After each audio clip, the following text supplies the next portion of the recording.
આકાશવાણી ભુજ પ્રસ્તુત છે અખબારોની હેડલાઇન્સનો કાર્યક્રમ હેવર હેવર.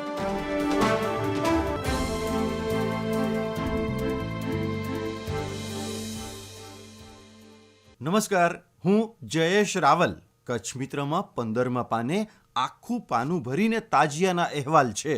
અડધા પાનામાં તો વિવિધ વિસ્તારોના તાજિયાના ફોટા છે. માનવ ધર્મ બચાવવા ઇમામ હુસેને કરબલામાં કુરબાની આપી હતી. કચ્છભરમાં મુસ્લિમ સમાજ દ્વારા મોહરમ પર્વે કરબલાના શહીદોની યાદમાં તાજિયાના જુલુસ કાઢવામાં આવ્યા. બીજા એક પાના પર અહેવાલ છે કચ્છની કોમી એકતા સદભાવ પ્રેરણારૂપ. ગાંધીધામ શહેર તાલુકામાં તાજિયાના જુલુસ નીકળ્યા. અંજારમાં તાજિયા કમિટી દ્વારા માનસ મોહબ્બત મજલિસ યોજાઈ. જમ્મુના શહીદોને અંજલિ અપાઈ. કચ્છ મિત્રમાં બીજા એક સમાચાર છે શિક્ષણનો વ્યાપ વધારવા ગામડાઓ સુધી સેવા પહોંચી. ભુજ તાલુકાના મખણા ગામે માધ્યમિક શાળાનું લોકાર્પણ કરાયું. હું શ્વેતા સુથાર. દિવ્ય ભાસ્કરના ભુજ ફ્રન્ટ પેજ પર સમાચાર છે રેલવેનો સામાન લઈ જતી ટ્રક ભુજોડી રેલવે ઓવરબ્રિજ પર 35 ફૂટ ઉપરથી નીચે ખાબકી. ચાલક સારવાર હેઠળ. ભાસ્કર ગ્રાઉન્ડ રિપોર્ટ જણાવે છે કે બ્રિજ પર 30 ફૂટ ઢસડાયા બાદ રેલિંગ તોડીને ખાબકતા હોટલનો બુકડો બોલી ગયો. દિવ્ય ભાસ્કરના અંદરના પાને વધુ એક સમાચારમાં ચાંદીપુરા વાયરસથી મોત વધીને 15 થયા અને કુલ 27 સંક્રમિત. હવે શહેરોમાં પણ વાયરસની અસર. અમદાવાદમાં 5 બાળકો દાખલ. 6 બાળકોના સેમ્પલ તપાસ માટે પૂનાની નેશનલ ઇન્સ્ટિટ્યૂટ ઓફ વાયરોલોજી ખાતે મોકલ્યા છે. કચ્છ ભાસ્કરની આજની હેડલાઇન છે કે ભુજથી સણોસરા સુધી પેસેન્જર ટ્રેન સાથે લોકોની લાગણી પહોંચી. પશ્ચિમ કચ્છમાં ટ્રેન પરિવહનનો સૂર્યોદય. ભુજ નલિયા બ્રોડગેજ અંતર્ગત બુધવારે રેલવે સેફ્ટી કમિશનરની હાજરીમાં કરાયું ફાઇનલ ઇન્સ્પેક્શન. 10 કોચ સાથેની પૂર્ણ ટ્રેનમાં રેલવેના 150 અધિકારી કર્મચારીઓ જોડાયા. આજે પણ કાર્યવાહી જારી.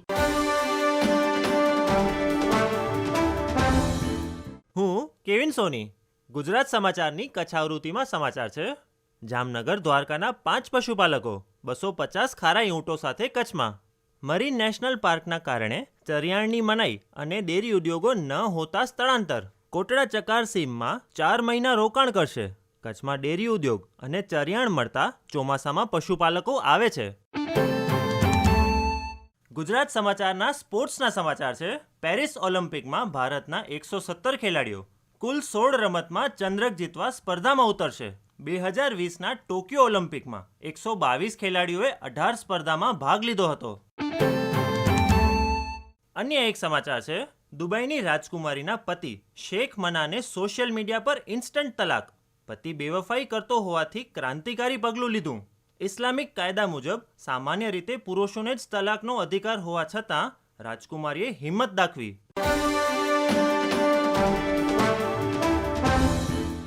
સંદેશમાં છેલ્લા પાના પર હેડલાઇન છે ભુજના પૂર્વ એસડીએમ જોશીની જામીન અરજી ચીફ કોર્ટે ફગાવી. ગેરકાયદેસર રીતે જમીનો નિયમિત કરીને સરકારને લાખોનું નુકસાન કર્યું હતું. બંને પક્ષના વકીલોની દલીલો અને રજૂઆતોને સાંભળ્યા બાદ કોર્ટનો હુકમ. બીજી એક હેડલાઇન છે અજાણી મહિલાને નામ ફોન નંબર પૂછવા એ જાતીય સતામણી ન ગણી શકાય. હાઈકોર્ટ. ગાંધીનગરના સમીર રોય સામેની ફરિયાદમાં કોર્ટનું અવલોકન. સંદેશના છેલ્લા પાના પર વધુ એક હેડલાઇન છે દયાપર સહિત લખપતના વિવિધ ગામોમાં 27 મિલીમીટર પાણી વરસ્યું.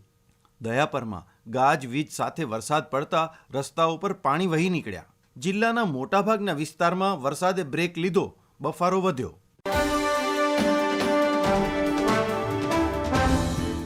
હું નીરજ મચ્છર. આઈએએસ પૂજા ખેડકર એના નામ સાથે જોડાયેલા વિવાદથી કાંઈ ને કાંઈ હેડલાઇન બનાવતી જ રહે છે. શરૂઆતમાં તેના ગેરવર્તનની હેડલાઇન હતી, પછી એમને પોતાના ટ્રેનિંગ સેન્ટર મસૂરીમાં પાછા બોલાવી લેવાયા છે. દિવ્ય ભાસ્કરે લખ્યું, ઉલ્ટા ચોર કોટવાલ કો ડાંટે. તેની પર્સનલ ઓડી કાર પર લાલ લીલી લાઇટો અને મહારાષ્ટ્ર સરકારના સ્ટીકર લગાવ્યા. આ કાર કોઈ ખાનગી કંપનીના નામથી રજીસ્ટર.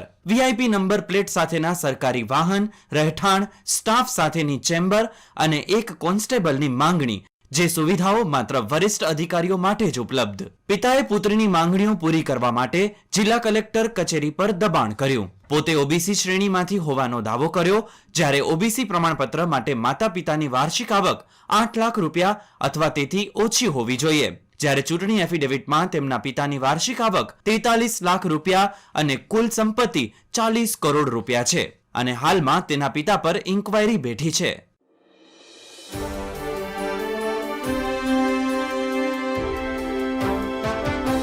અખબારોની હેડલાઇન્સનો કાર્યક્રમ હેવર હેવર